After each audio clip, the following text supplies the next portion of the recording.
have here with us a moderator, Mr. Ajay Nambiar, Chief Service Officer, M3M India Private Limited, Chief Operating Officer, PYP India Private Limited.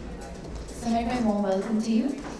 We have a panelist with us, Ms. Manjula Singh, Vice President and Head, Customer Experience, Tata Housing Development Company Limited, Mr. Ajay Parekh, Director, Customer Experience, SRL Limited, Mr. Prashant Singh, Chief Growth Officer, Channelplay Limited, Ms. Anita Nayyar, COO-Media Branding and Communication, Patanjali Ayurved Limited, and Mr. Shubham Shukla, Head Marketing Retail, Haldiram Foods International Private Limited.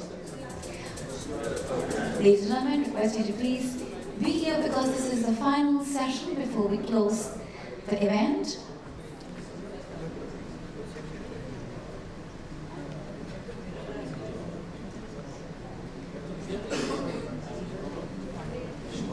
Shubham, here's your.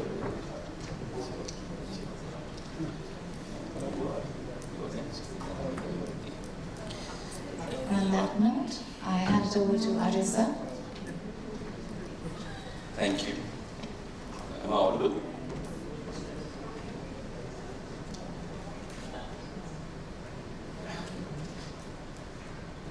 Okay, thank you so much for what's left of the audience. Appreciate it. Thank you so much. It encourages us. I was telling Hari that maybe we'll end up us talking to each other only. But he said he promised me he'll at least have some souls left to give us company. I know it's been 2 tedious days. So let's start a little differently. Let's get you involved. Yeah. How many of you all, how many of you are from the CX space? Oh, wonderful. Very nice. My question to you is this question very relevant to you all? Do you all want to know what's the future in your respective companies? How many of you all know what the future is in terms of CX? How many of you all know? Those who know, yes, we know what's coming up in the next 12 months. Nice. 1, 2, 3. Wonderful. Do we have mics? Yeah, this is delightful. I'd love to know from your point of view, since it is, I think this becomes a whole panel. We don't require this because we're sitting on the stage. Is that okay with you? Yeah, it's much better. It's so nice to have. It's so nice to have you all. Excuse me, can I have some mics? Mic? Instead of Q&A, we will direct interaction. To all of you all, ये अभी भी session है. अभी भरे नहीं है. अभी भी है. Another half an hour, 45 minutes. If you can help us. Thank you so much. So I think to the lady who raised her hand, let's start with you. No problem. It's nice. It's interactive. Please, it's just delightful to know from your point of view. Please, if you can just tell us your name and which industry, which organization, and your thoughts on. Hi, my name is Kamalji, and I'm from Nayyar, CX team.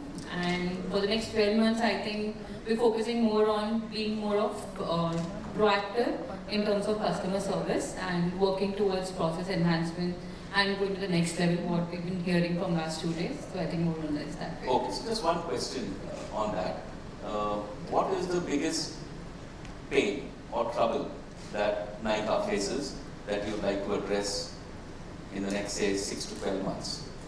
I think it's more of as an organization and what Falguni has believes in terms of customer. It's in the blood of the organization, and the entire organization is committed towards that. You will not find that only CS is working towards customer service. The entire organization is.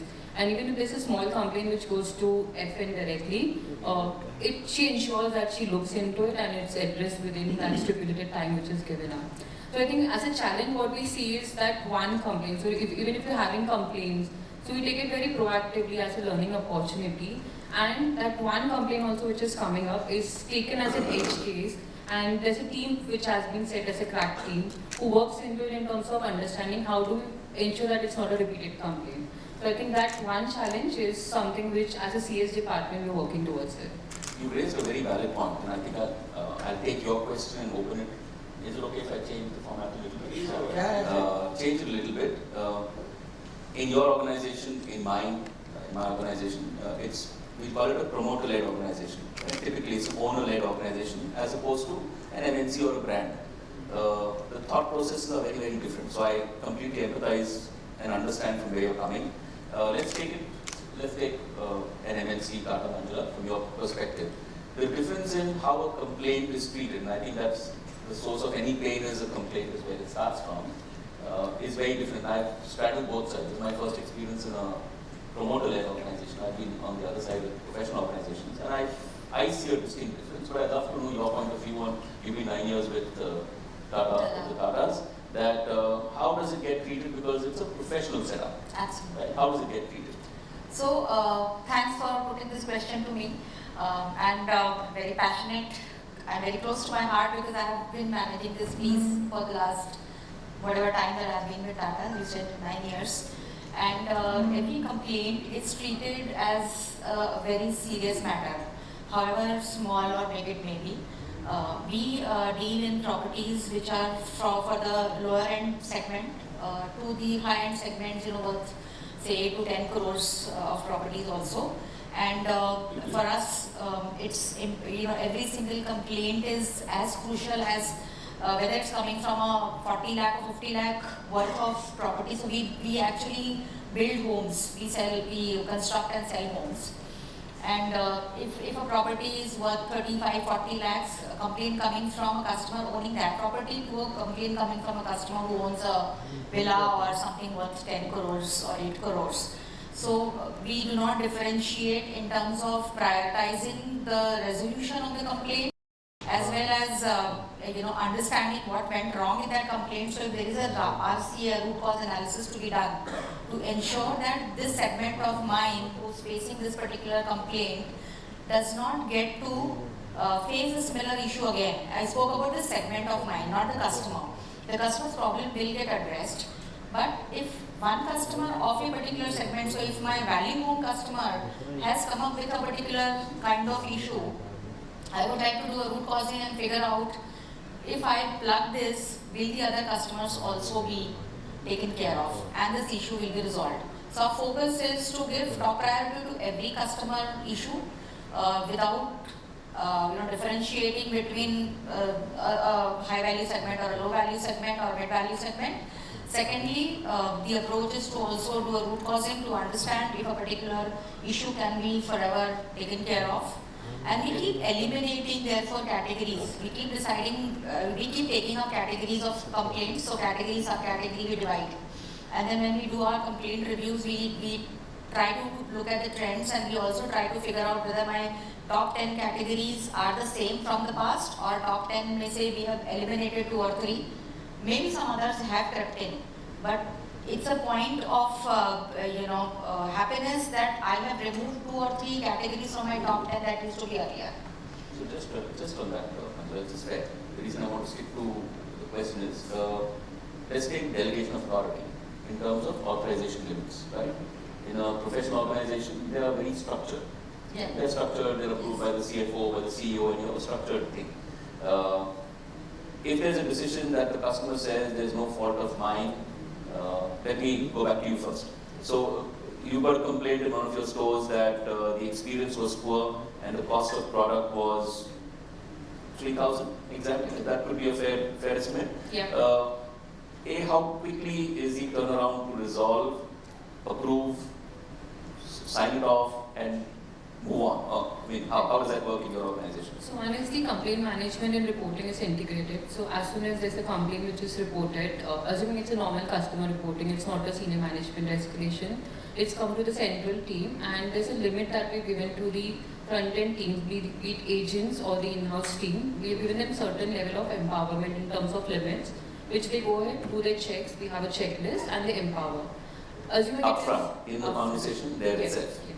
Okay. So first level empowerment is there based on some values, that's there. If it is beyond that value, it comes to an in-house team, which is a second level team, level 2 team, who then even goes through the escalation in detail, checks the history of the customer, and then they give the second level of empowerment. And if the person is confused, there's the reporting manager. What's a typical time frame for it to get resolved? I mean, customer says, sorry, it's a We serve I come from hotels where I started my career. We do it instantly. It's called service recovery. So yours is a similar service recovery. They are empowered. How soon does it get done? I mean, if you give a estimated time frame, does the customer wait for 7 days? Honestly, but not 7 days also. It's within 24 to 48 hours. It's the normal complaint. So I'll flip that to Manjula now. So in yours, in a professional organization, if somebody says, hey, my interest is not applicable because you didn't get me the bank loan, you didn't get the bank loan signed up, how soon does it get resolved? Okay, so or up to what limit? So we look at these time frames. We also have a turnaround time measurement and all of that, which generally now goes along with every complaint management. Money. Everything else is turnaround time is brilliant except when it comes to money. Absolutely. So now, in our case, you spoke about this interest example. So it is a lot of money involved because our products are the stake is really, really high. It's not, so even if you go to buy a car, maybe 10 lakhs, 20 lakhs, 30 lakhs, max a crore probably, or even beyond if it is there. But for a common man or for several people, the first home is, I have spent all my hard-earned money into it and I've with great difficulty found this home, somehow managed. I have to bring you back to the point. I am coming to that. I'm getting Anita next one to support her because Anita comes from similar, Patanjali, again similar, Shubham again exactly the same. So I've got 2 on this side, 3 on this side actually. So if I have an interest issue, right. If someone comes and says, look, you can't charge me interest.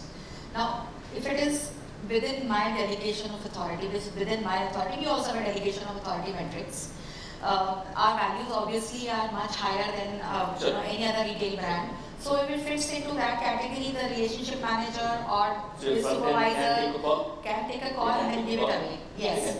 So that authority is there. My problem is the point that I was trying to make, Ajay, was when a customer says, look, while I have defaulted in making payment, but you understand, this is my hard-earned money, I can't pay you beyond this. So there are those situations also, because our interest even for 10 days sometimes gets into a lakh or 50,000 or whatever. So then there is a problem. So, if it is up to the delegation of authority, it's fine. So then you try to figure out whether you want to do an exception in this case, which you cannot because you mentioned we are a corporate setup. We are also a DOA. Absolutely, but even then, even at an MD level, since we are a corporate setup and we belong to a group, you cannot be found to be doing these preferential treatments with certain set of customers. Yeah, and then people hold you accountable. What wrong did I do that you made me pay the whole interest, and what good was he doing to you that you charged, waived it off? So there is a problem there for us. So I think what we are doing is dwelling on this customer complaint and how it should be addressed. Let's just get back to the topic really, because each customer complaint is a feedback mechanism through which you receive a complaint, and each industry treats it very differently, right? I mean, for you the ticket size is very high, for me the ticket size or the cart size is not very high, right? Like you can buy a lipstick at $500 also, and you can buy something else at $3,000 also. So to me, that customer, addressing a customer complaint on the feedback of a customer is one part of customer experience. This is one part of customer experience. But I think fundamentally what is customer experience? It's a combination of products and people, right? So the benefits that a product provides to a consumer and the experience. So if you have a happy customer who's had a very good experience with your product categories, now whether that is through the benefits that the customer gets from there or a general experience at the center where the customer goes, then you have a very loyal customer, right? And loyalty itself defines retention and it defines advocacy. Because then you know that if the customer is very loyal to you because of the experience, you have half your problem is sorted, because if he is buying ghee from you, he'll also buy a toothpaste. So your cart size also increases there, and then they're good advocates of yours. So they'll go tell 10 people that yes, if you're using Kesh Kanti advanced hair oil, then be rest assured your hair is going to grow well or be healthy or whatever. So various ways of customer experiences, they vary from category to category. In your case, possibly it's the the tour of the apartment or whatever you are selling. In our case, because it is FMCG, it is not really that, right? So it's a completely different category. So, for example, if I was to take Patanjali's example, we got 5,000 Patanjali owned stores across India. I don't know of any FMCG category, which client which actually has company owned 5,000 stores. So it becomes, it gives us the advantage of controlling our quality and hence experience at those stores. So we run a loyalty card program called Swadeshi Samriddhi Card, which the customers are given and we get a loyalty points or cashbacks or whatever on that. And so we have a huge database of those customers which who stuck to us, which through AI, through consumer insights, we are able to find what is it that we can upsell or cross-sell to them, what has been their purchase behavior. And there are times when you find a customer buying the same thing month on month and suddenly you find a drop. And that helps us from an insight perspective to say what happened. Is it that the customer doesn't need it any longer, but then if it's basic, then the customer would need it. Then is there a problem really there? Given that also, coming back to the feedback mechanism, we have our call centers. Just want to interrupt on that. Yours is a very interesting product. Your brand is the man. Yes. Right? Your brand is the man. So like you rightly said, that you wake up in the morning, it starts with the yoga at whatever time, and there are brands displayed of the product, Patanjali, they're displayed. So how much of it is belief that what he says goes, and actual basis consumption that, for example, your NPS to me would be that I used it, great, maybe I was influenced by what he said, so I bought it because I believe in it. And then I told Jay about it, and Jay says, hey, I love the product. So how much of it is the man that sells the brand, and how much of it is now the product itself sells? So I think sorry, I digress a little, but it's very interesting question. It's a combination of both. It's a combination. I think the loyalty comes from a lot of trust factor and credibility that Swamiji is built over a period of time. Right. And then, see, only loyalty through trust and credibility doesn't work, right? It doesn't work. You have to back it up with good product quality and the products which are beneficial to you in various walks of life. For example, you wake up in the morning, use the Dant Kanti, you oil your hair with the Kesh Kanti, you cook your food with Mahakosh or with Patanjali cow ghee or whatever, right? At the end of the day, you are massaging your feet with a cream or something, you're using aloe vera gel. So we are present across categories, and if you were to map a day in the life, you will realize that at every given point in time, there is a product category where we can use. It's not necessary that all of us will use all the products. Yeah, but I think credibility, trust plays a very big role because that brings in customer loyalty. But finally, the product has to deliver. Okay. The quality of the product is equally. It has to, no. So I'll just switch to Jay, similar. Again, you are in a category which is very personal to everybody, right? Not just us in this room, but it's very personal to all of us. Right. Trust, brand, etc. is not just about the person, but the product itself. In your case, it is testing, it's labs, so there is a human attachment to it in a direct sense. So we'll bring it back. I appreciate Anita bringing it back. Let's bring it back to the point that what do you see in your area, because there's been a lot of activity. COVID brought you all to the forefront, right, so to speak, and there's healthy competition. So from a competitive perspective, what over the next 12 months in your space do you see as challenges, which are opportunities for you? So as correctly what you mentioned, that COVID has changed the era of preventive care or diagnostics.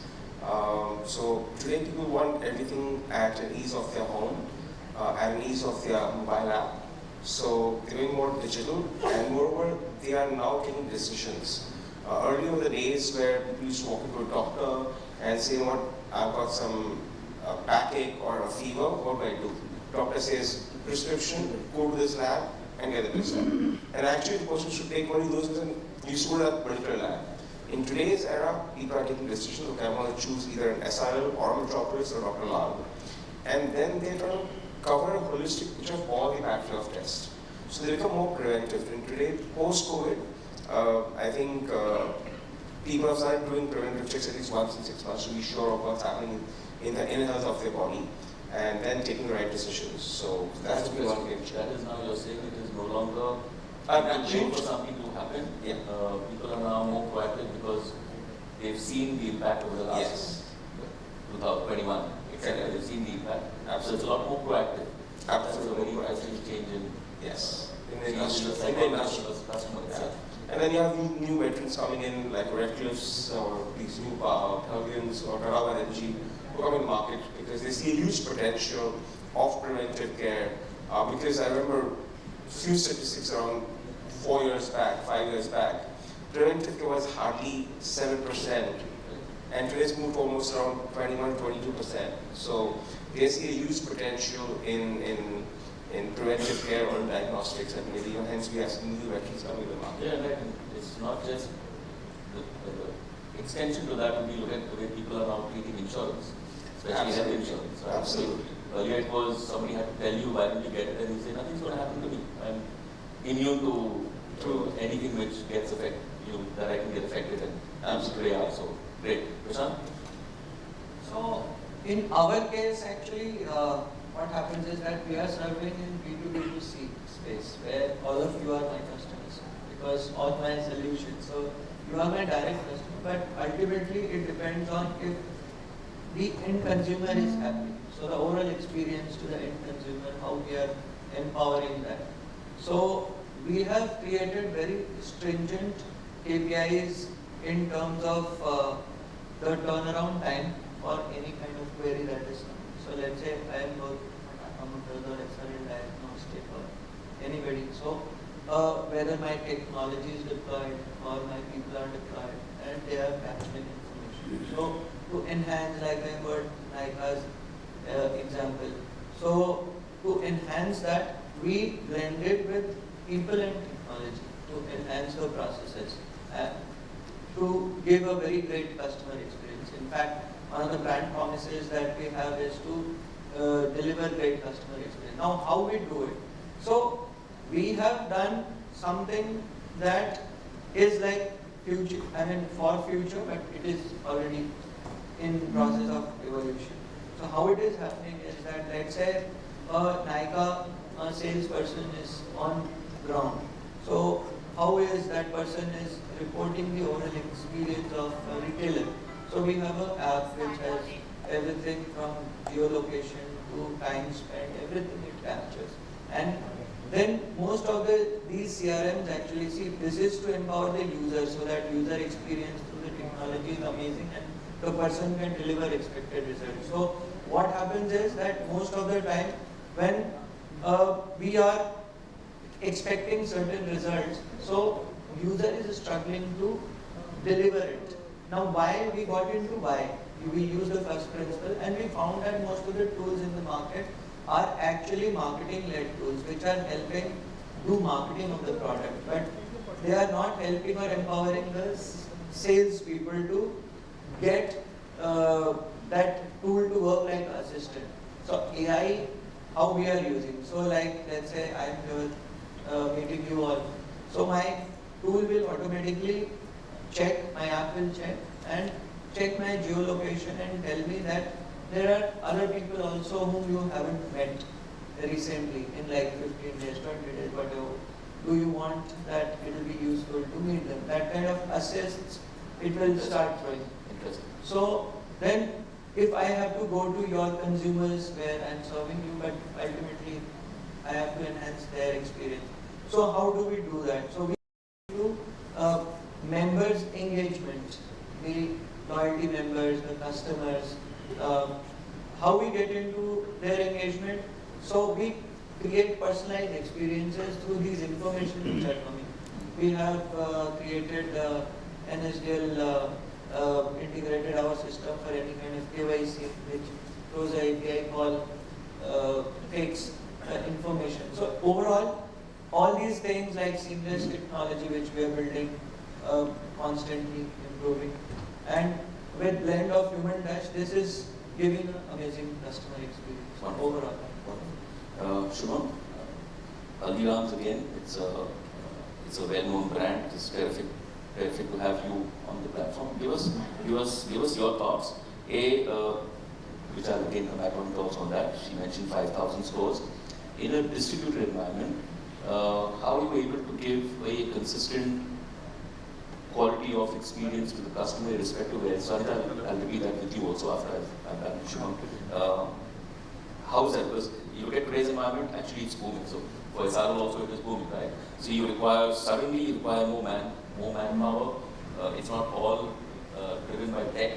It is human driven. Stores are human driven. That how do I? And I know we face this challenge. Hotels do it slowly, so it was okay. Real estate also, because it's got a 4-year gestation. But FMCG, retail, it's rapid, right? How do you bring people up to speed? Great if it's owned, because then you can centrally control, but a franchise-led model becomes that much more challenging. So from your perspective, the next 12 months for Haldiram's, given today's environment, people all go out and shop. How's the experience changed, and where do you see the green shoots? Sure. So I would like to tell you all that at Haldiram's, our main hero is the product. As long as your product has the right texture, taste, aroma, quality, people would love to accept your product and they would enjoy consuming it. So at Haldiram's, we have the FMCG model wherein we rely on the distribution channel, and there our distributors, our stockists, super stockists, they are along with the product. So the right kind of training, right kind of understanding of the supply chain management that is happening basis on the requirement that's going to happen. So basis on season to season it changes.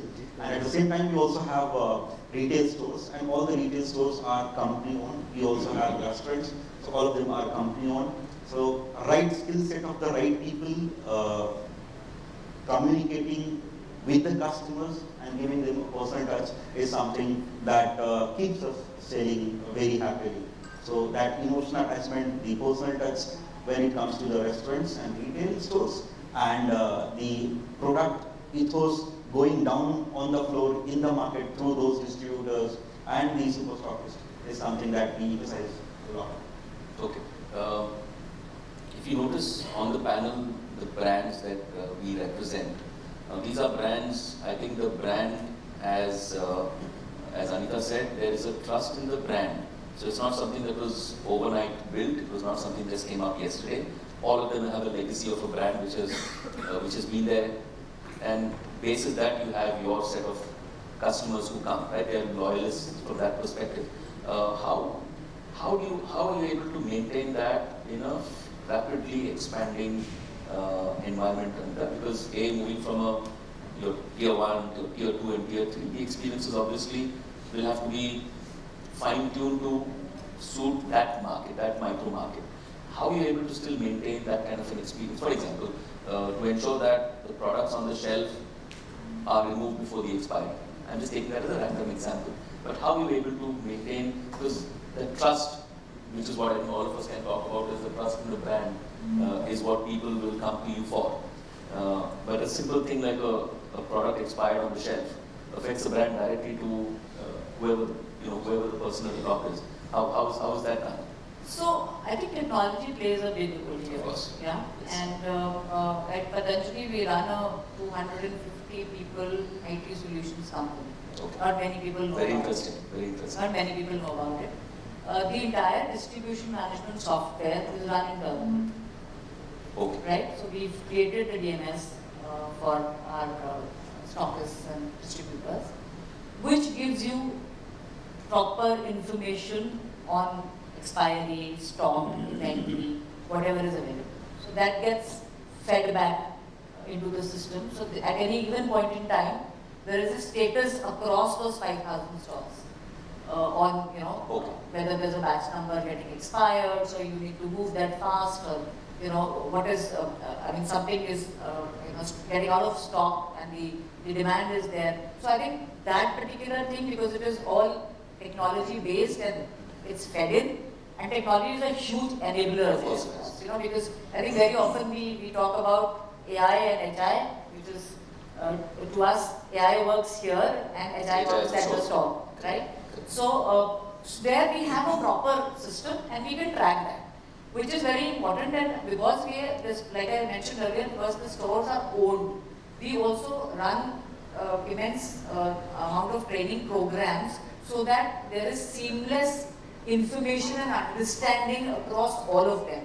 So very often when you go to a Patanjali store, you will find that seamlessness when you hop from one store to the other. And I'm talking about mega stores now, because those are the ones which are spread across largely metros and tier 1.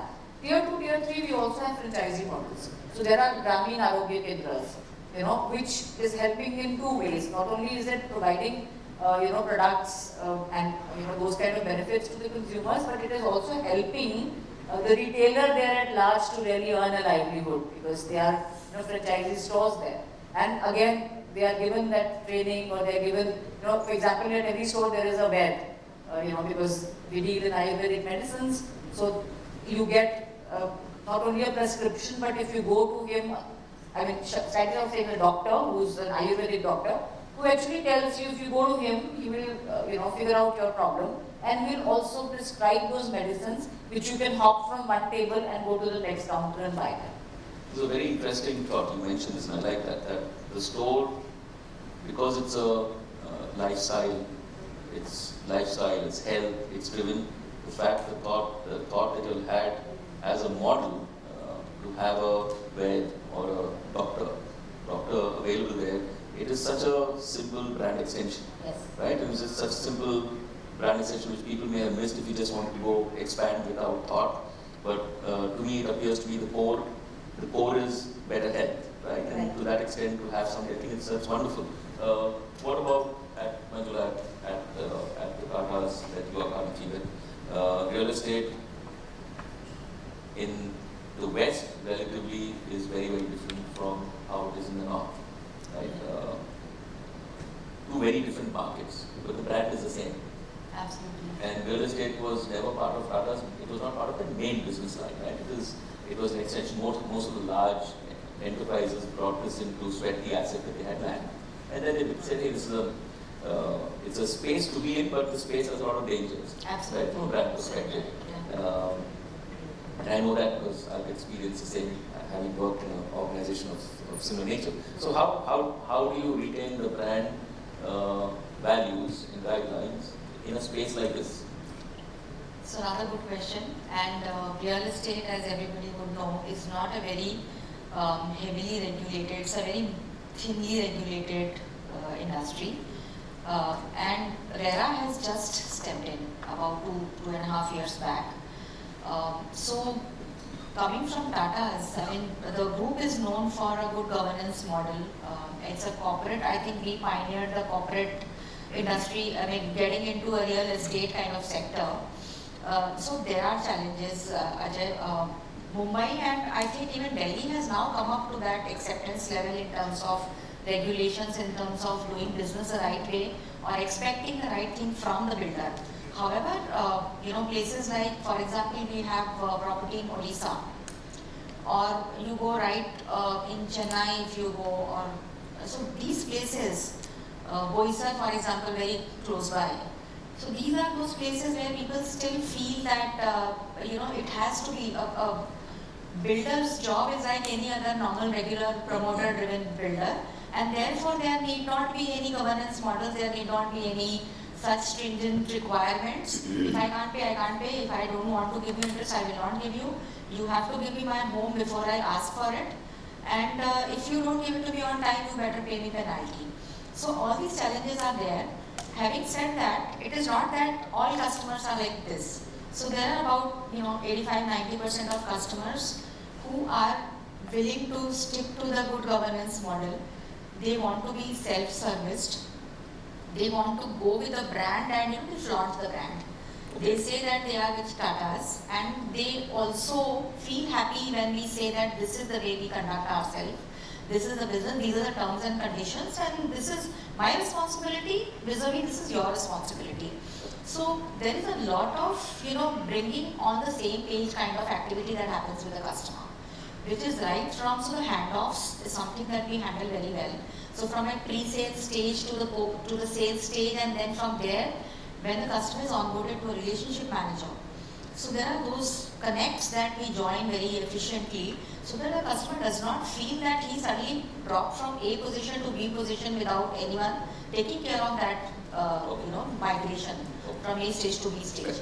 So that consistency and seamlessness is what then further builds the customer's confidence that he or she is in the right space. The cost is then it's a mere just another transactional thing. But the confidence that comes with the kind of with the way you handle customers is something that helps us, that reinforces the brand. And I think today customer experience it has to be strategic, it has to be more personalized and proactive. So we try to do all of this in some form or the other. Thanks. I'd like to come to you now. The gentleman who would also raise his hand. Can you just get a mic, please?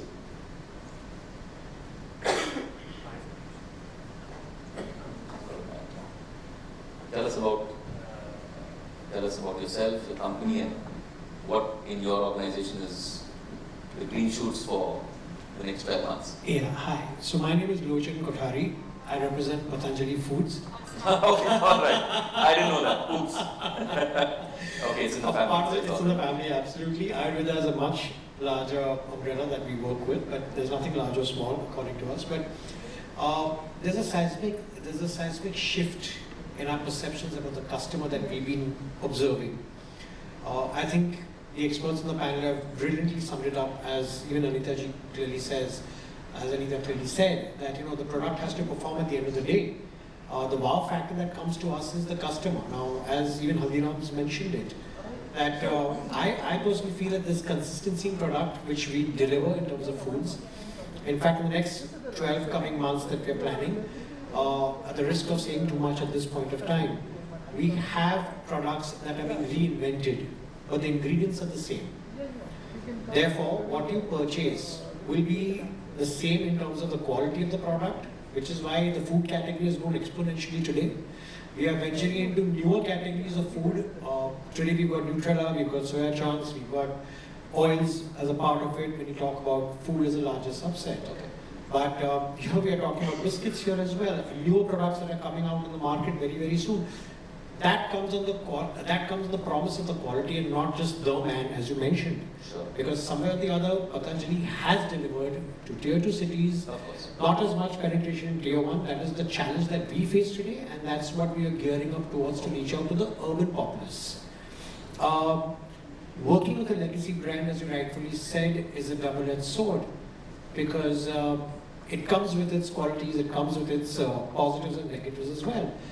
I just think when you work with a legacy brand, able brand managers or able managers like us, or even the management overall, focuses on what we can deliver and how can we better what we could not deliver in the past. Okay. To err is human, to err is every brand. So there are things we've done right in the past, there are things we are getting right even right now. So as an end consumer, as Sir rightfully mentioned, is your the retailer out there, the last mile salesperson. So that is where I think Patanjali scores very high. Whether it's an Ayurvedic store or whether it's our own salespeople on ground, it's the relationship that builds the trust. In terms of expiries, ma'am's already said that we have a complete robust system that takes care of it. Having said all that, as ma'am rightfully again summed up, it's the customer connect. Whether it's to the retailer, whether it's to the distributor or to the end customer. We are not Patanjali does not have, Patanjali Foods or Patanjali has a face. We are fortunate enough, or maybe not that fortunate. That's up for debate for another conversation. Yeah? Thanks. But that's what we believe in. Yeah? Okay. So it's quality and consistency and people that we look at. Sure. Yeah.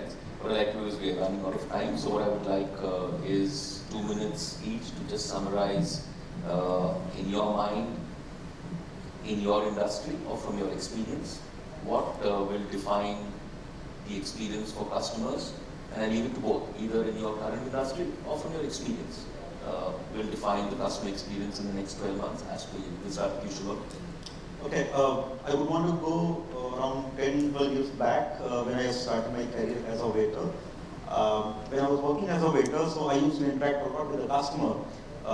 Those days there was no Google ratings, Zomato ratings, no feedback, mechanism. So I was collecting those feedback in the manual card. When I was collecting feedback in the manual card, I was very friendly with them.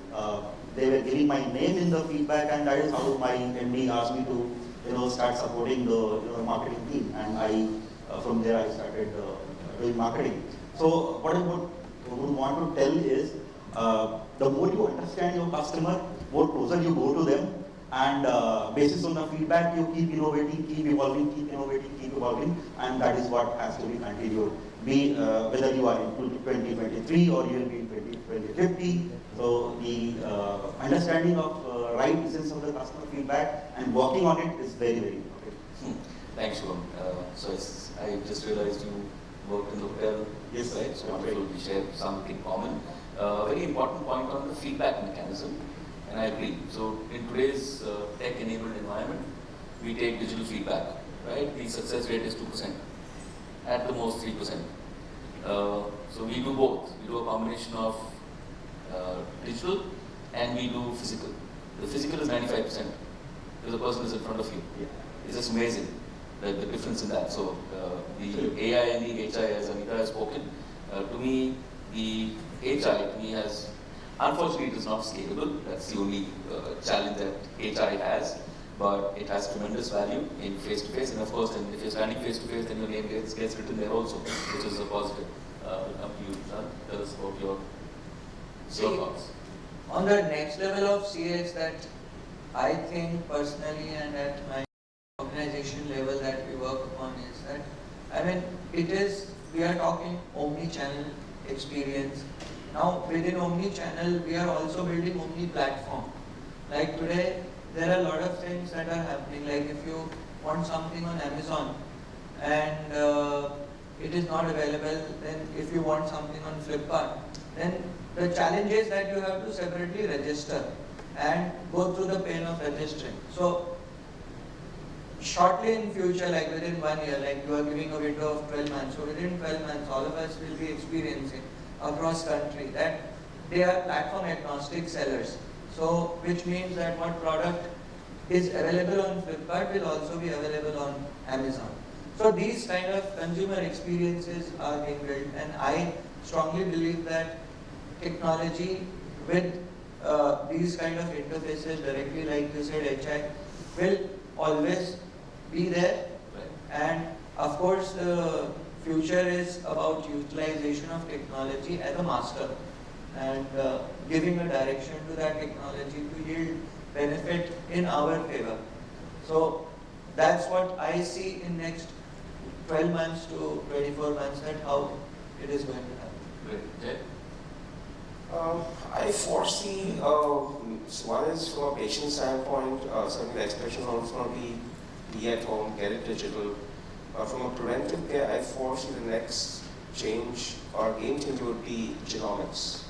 A mixed band of preventive and genomics, where it tells you that if there is any kind of a disorder, is it genetic? Is it going to be impactful for your next coming generation? And how can, what step needs to be taken as part of preventive care? So I think that's where we're focusing on. We're more focusing on genomics along with preventive. So I don't know how many understand. I don't. Please explain. Okay. So genomics is usually, for example, cancer. It can tell you that Genome research. genomics. Okay. So it tells you what from the genes that is it. Period genes. Wonderful. So, Manjula? So, given that property or home is everybody's need, today my Gen Z is also looking at buying a home as early as possible. So we cater to a vast customer segment, right from someone who's just turned 21 to someone who's like in 80s and wants to have a senior citizen home, which we also sell. So there is this segment, a vast spectrum we have to cater to. So we look at constantly innovating to meet the customer's requirements at various age levels or age brackets or segments. And therefore we go physical, so we keep our manual or human intervention very much intact. That option is available. We also ask customers what is the best suited way for you to interact with me. So that in my frenzy to go and automate or make everything away from human beings, I don't miss out the need of my other customers, not very, very savvy with the latest technology. So while AI, etc. will help me, and we are moving towards that. But we're also keeping in view that the other part of interaction should not be lost. Because it's a very emotional product that a customer buys. And there are many of them who do not understand how do I go and make an online payment, how do I write a check, or how do I go and do a site visit to take the possession of my home. So we do that. We also do virtual handovers for our next gen customers. So there are NRIs, and there is a timeline within which you have to hand over possession to make all those societies, etc. Right. If a customer is not able to come, then they say, okay, fine, virtual possession they do. So you do a video thing. You take the customer to a video tour of the apartment, the complex, and then let the customer understand and experience, and then that formality is completed. So we try to cater to the entire spectrum end to end and ensure that this customer's requirement is met. And I feel that over the next 10 to 12 months, this is going to graduate to the next level. Thanks, Manjula. Anita, we will give you the grand finale. So I think the next 12 or 24 months are all business decisions. So I'm not really getting into what we can do in the next 12 and 24 months. So they're led by objectives that you set for those times and hence see how your customer is. There are two very important fundamental points. I think one is that you have to be thinking ahead of your customer. Number one. Now whether you use technology which becomes an enabler, use HI, AI, whatever you need to do, I think you need to be ahead of the customer. And the second important thing is you have to be where the customer is. So as long as you are, fulfilling these two fundamental points by using whatever ways and means, that is when you will continuously be, working ahead of the customer and will be able to really predict, as to what the requirement is and then get your solutions about it. Okay, great. You notice typical marketing lady, didn't give out much, but said quite a bit. Wonderful. Thanks. Thank you so much to the panelists and to all of you for taking part. Thank you so much. Thank you for staying with us. Thank you for such a candid discussion, and thank you for taking out a precious time and being present here with us. And with that, I request our moderator to please present the token of appreciation to a wonderful set of panelists.